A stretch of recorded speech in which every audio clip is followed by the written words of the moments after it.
Sa katawan niya dahil wala siyang pandesal. Sasagot sana ako kay Sir Jebby nang bigla namang bumukas yung pintuan ni Sir Arvin. Nasa tapat lang ako at dahil nakasandal pa ako ay medyo nagulantang ako doon. Hi, si Sir Arvin, sino pa nga ba? Pumunta siya sa harapan ko at, laban mo na din yan. Tuloy nito.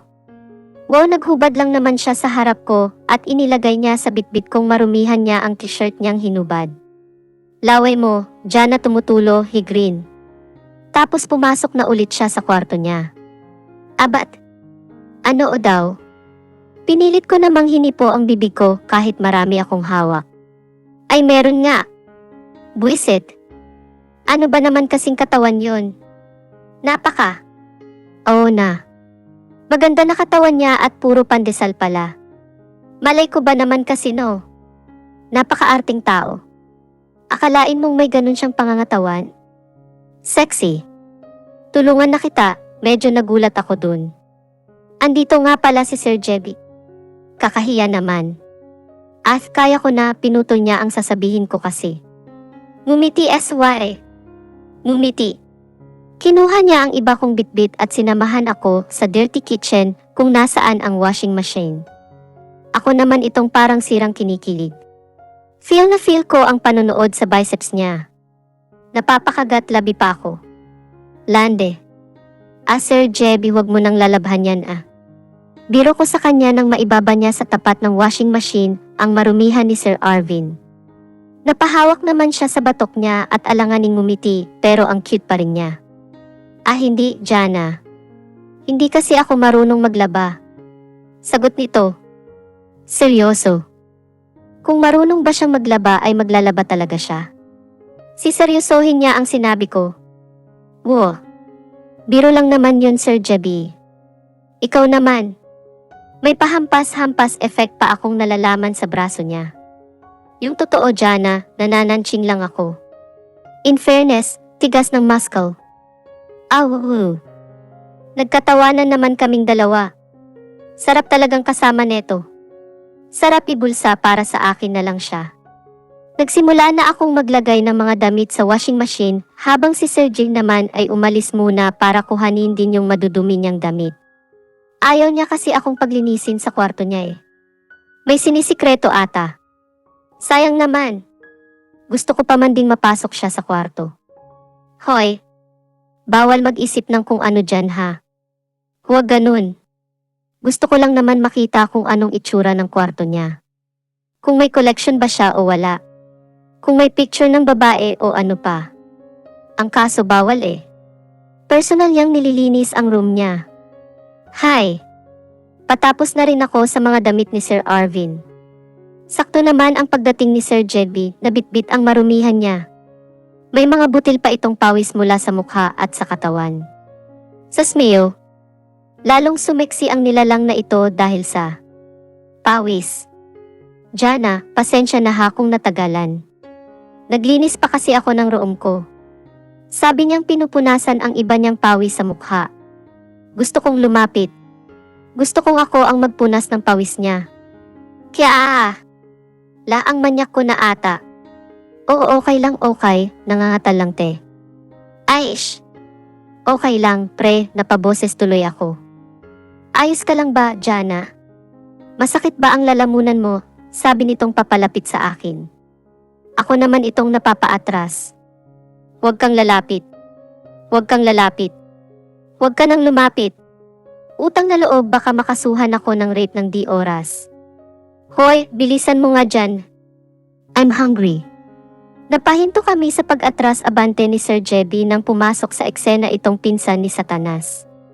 Nagugutom na pala ang hari. Opo, boss. Eto na patapos na ho. Sarcastically said sabay irap. Taray ng lola mo. Dukutin ko yung mata mo Naka-poker face niyang sabi tapos lumayas na. Dukutin ko yung mata mo Nay. Panggagaya ko sa sinabi ni Sir Arvin na siya namang ikinatawa ni Sir Jebby. Haish! Ano ba yan?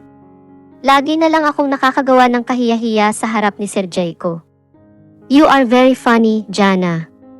Buti na lang talaga nandito ka, kundi boring ang pamamahay na to, sabi niyang tuloy pa rin sa pagtawa. Nakakahiya naman aw. Pagkatapos kong maglaba ay naghanda kaagad ako ng lunch namin. And guess what, adobo na naman po ang ipinaluto sa akin ng dalawa kong amo. Sasm. Di pa ba sila napupurga sa adobong baboy? Araw-araw ha. Consistent ang magkapatid pagdating sa pagkain. Niemas. Ako yung nasusuya eh. Adobo. Adobo. Jana adobo. Adobo as sa umaga. Adobo as sa tanghali. Adobo as sa gabi. Ni mayasas. Kegagwapong tiyo, puro adobo NG nasa katawan. Anak ng tupa in AYN. Gusto ko nang kumain ng pagkain ng Kiyo. Smells good. Halos sabay na sabi ni Sir Arvin at Sir Jebby nang maamoy ang paborito nilang adobong baboy. Excited pa silang naupo sa dining table at hawak-hawak na nila ang kutsara at tinidor nila. Smells good, smells good. Hain ako. Yes. Last day ko na as secretary ni boss manager amo ko. Hai, hamo na. Good ulit mood ako ngayon kaya hindi ako magmumura. Taga nyo sa bato. Haha. Jana. Hindi pa ba tapos ang pinapatip ko sa'yo? Kanina pa yan ah. Napakakupad mo. Okay. Huwag magagalit. Last day na. Lubus-lubusin na niya ang pag-uutos sa akin dahil huli na to. Ipiprint na lang po, boss. Sagot ko. Tumingin ako sa kanya pagkatapos kong pindutin ang print button. Ngingiti-ngiti pa ako habang nailing. Sakto naman na napatingin rin siya sa gawi ko kaya mas tinamisan ko pa ang pagkakangiti ko. Sige lang boss. Magalit ka lang dyan. Iningiti-ngiti mo dyan. Yung pinapagawa ko sa'yo, sigaw niya. Go lang ng go. Tumayo ako at pinuntahan ang printer machine. Sakto naman natapos na ito kaya kinuha ko kaagad at lumapit sa kanya. Eto na po. Nagboses chichay ako habang hawak ko yung report na pinagawa niya sa akin at nakalahad na sa harapan niya. Nag-angat naman siya ng tingin at pagkatapos hinablot sa kamay ko ang report na kailangan niya. Ngumiti na lang ulit ako at saka tumalikod. Ah, Jana. Tawag niyang muli ng paupo pa lang sana ako. Bakit po? Sir Arvin, sagot ko sa kanyang nakangiti. Nagdiretso naman ang kilay nito at poker face. What's with your smile? You look more stupid than usual. Sabi nito. Okay dyan ang ngiti lang. Tandaan mo. Last day na ito. Insert nanginginig ng nguso habang nakangiti here. Nothing, sir. Insert ngiting malapit ng maging nanggigigil here. Mukha kang aso. Then he grind. Sir, sabihin niyo na ang iutos mo nang matapos na. Sabay irap ko pero naalala kong boss ko nga pala siya, kaya bumaling ulit ako sa kanya habang naka-peace sign gesture. Oo nga, boss. Mukha akong aso. Insert kumikibot-kibot na ugat sa sentido here. Ho, buti inamin mo. Now give me 10 copies of this. Then binalibag lang naman niya yung ipinapak-xerox niya sa akin. Hindi na lang 10 ang pinaprint niya. Gusto niya talaga akong pawalis-walis sa opisina. Ang bait niya. Grabe. Sarap sakalin. Hinawi ko ang buhok ko, yung hawing pang maganda ha, at saka dinampot yung nasa lapag na pinapakopya niyang hinagis lang niya basta tapos sexy walk out ang peg. Give me 10 copies of this 999. Panggagaya ko sa sinabi niya pagkalabas ko ng office niya. Habang nakasalang naman ang pino-photocopy ko ay nag-vibrate naman ang CD ko. Kinuha ko ito mula sa bulsa ko at tiningnan ko kung sino ang caller. Si Chris pala. Naku, kukulitin na naman ako neto kakatanong kay Sir Jebby. Hello, bakit? Bruha ka. Saang lupalop ka ba ng mundo nagsusuot ngayon ha? Ang hirap-hirap mong konteking babae ka. Namamawis na ang kilikili ko kakapindot sa cellphone ko. Saan ka ba kasi nakatira ha? Ano bang pinagkakaabalahan mo at 1 linggo ka nang hindi pumupunta? Ng school? Blah blah blah, halos ilayo ko na sa tenga ko ang cellphone ko dahil sa lakas ng boses ni Chris sa kabilang linya. Grabe ang babaeng to. Walang preno sa pagsasalita. Calm down. Chris, hindi ko na nasabi ang iba kong sasabihin dahil inunahan niya ako sa pagsasalita. What? Anong countdown? Hello, Jana, ano ka ba? Huli kong kita sa'yo nung may kasama kang Adonis. Tapos hinahanap ka na rin ng instructor natin dahil ang dami mo ng opportunity na nami-missed. Ilang audition na ang napapalampas mo, hayop ka. Ang malas pa doon ay magkapartner tayo kaya pati ako ay nadadamay. Nasaan kaya ebe kasi?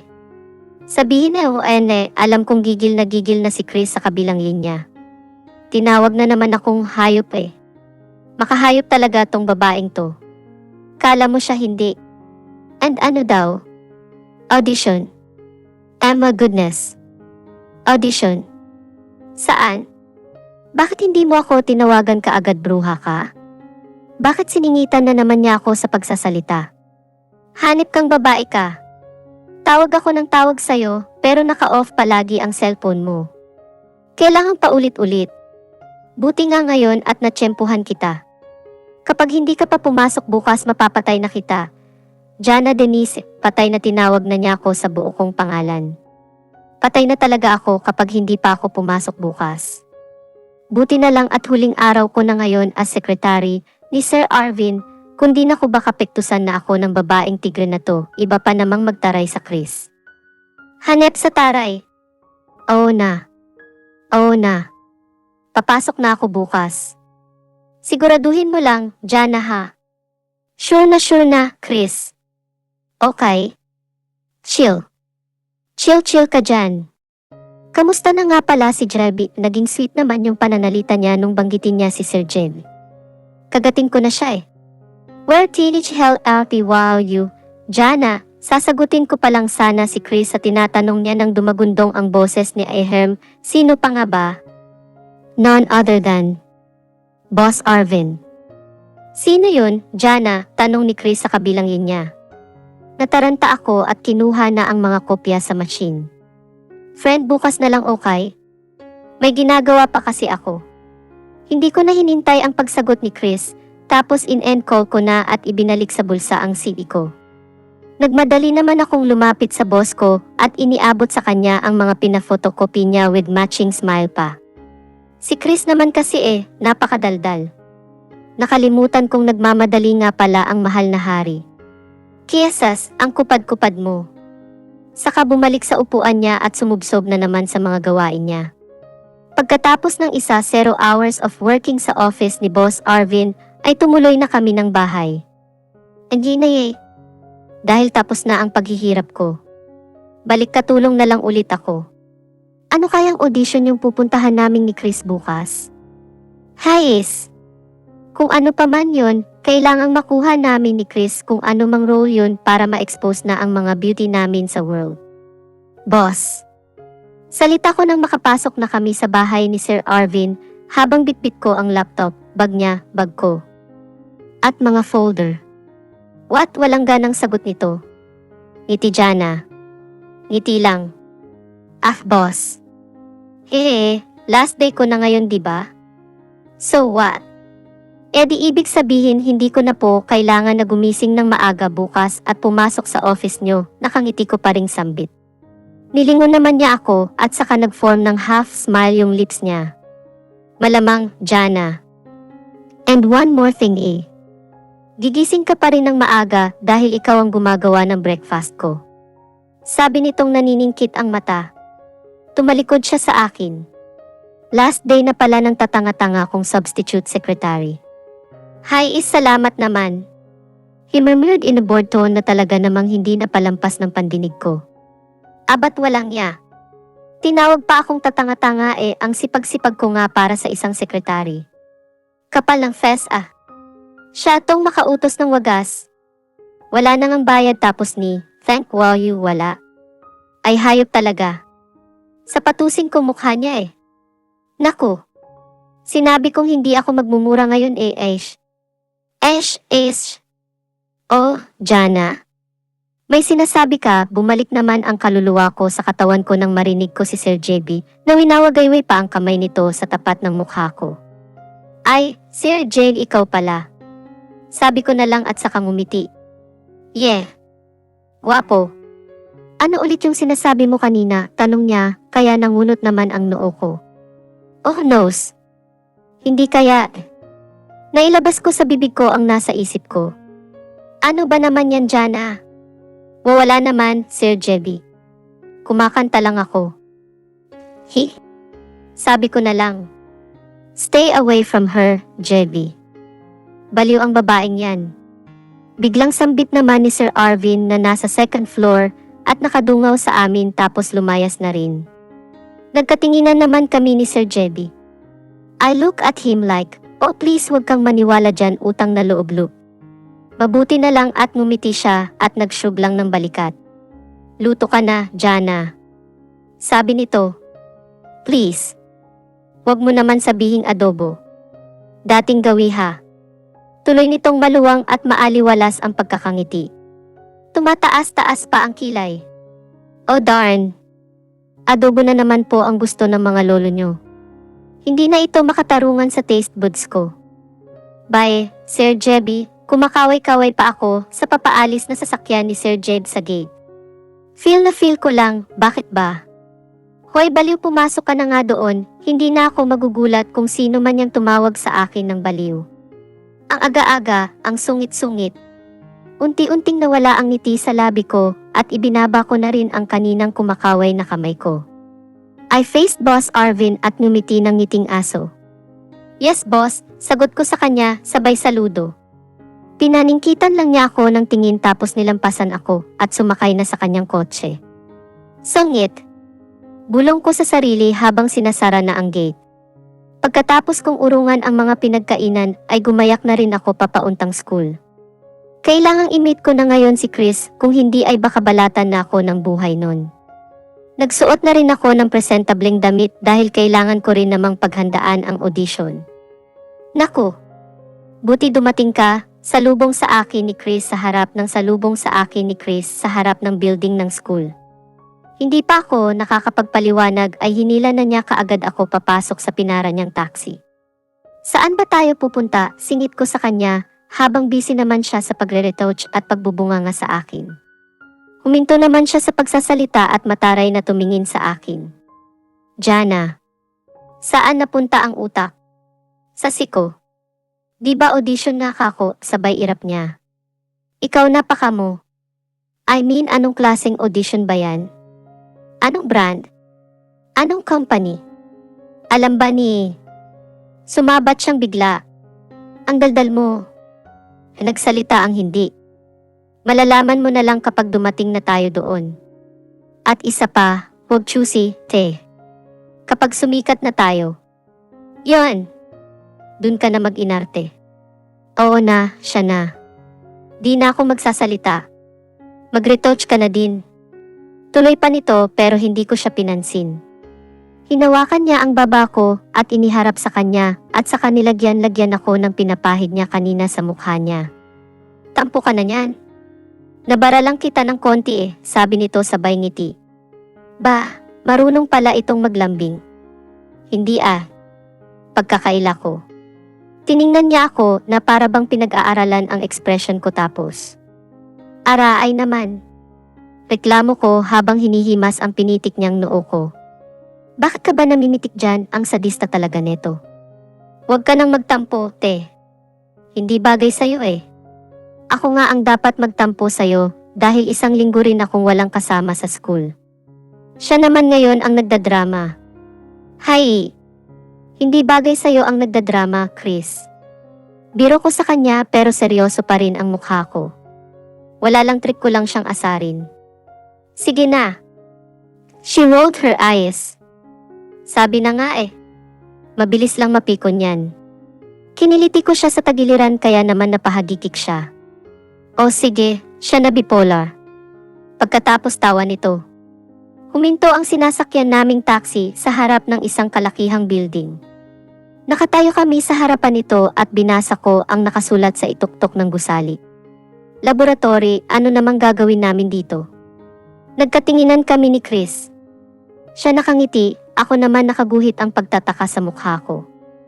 Ano ba naman kasing klaseng audition ang gagawin namin dito? Laboratory talaga. Gagawin ba kaming guinea pig? At may pa-audition dahil magpapagandahan kami ng laman loob. Gosh. Let's go, nakangiting aya ni Chris. Maglalakad na siya nang pinigilan ko siya. Ano bang gagawin natin dyan, Chris? Akala ko ba audition? Bakit parang operahan naman ata tayo dyan, reklamo ko sa kanya. Gusto kong sumikat pero wag naman ganyan. Sikat nga ako, hiwa-hiwa naman ang katawan ko. Gaga. Anong operahan? I endorse natin yung bago nilang gamot. Umiiling-iling pa siya na para bang hindi makapaniwala sa imagination ko. Bakit nga kasi? Laboratory yan kaya unang pumasok sa utak ko ay operation at madudugong bagay. Hindi ko naman kasi naisip agad na laboratory pala ng mga gamot yan. Pumasok na kami sa loob ni Chris. Meron itong 3 palapag at sa second floor ang punta namin. Pagkarating namin doon ay tinanong kami ng kung ano-ano at binigyan ng number. After 2 weeks. 2 linggo na ang lumipas nang mag-audition kami ni Chris at maswerte naman kami dahil among 70 plus applicants nag-audition ay kaming 2 ang napili para mag-endorse ng bago nilang drug product at 10 extra pa na makakasama namin. Paanong hindi namin makukuha ang main role ginamit ni Chris ang alindog niya sa mga judges. Pero okay na rin dahil a day after tomorrow ay nag-shoot na rin kami.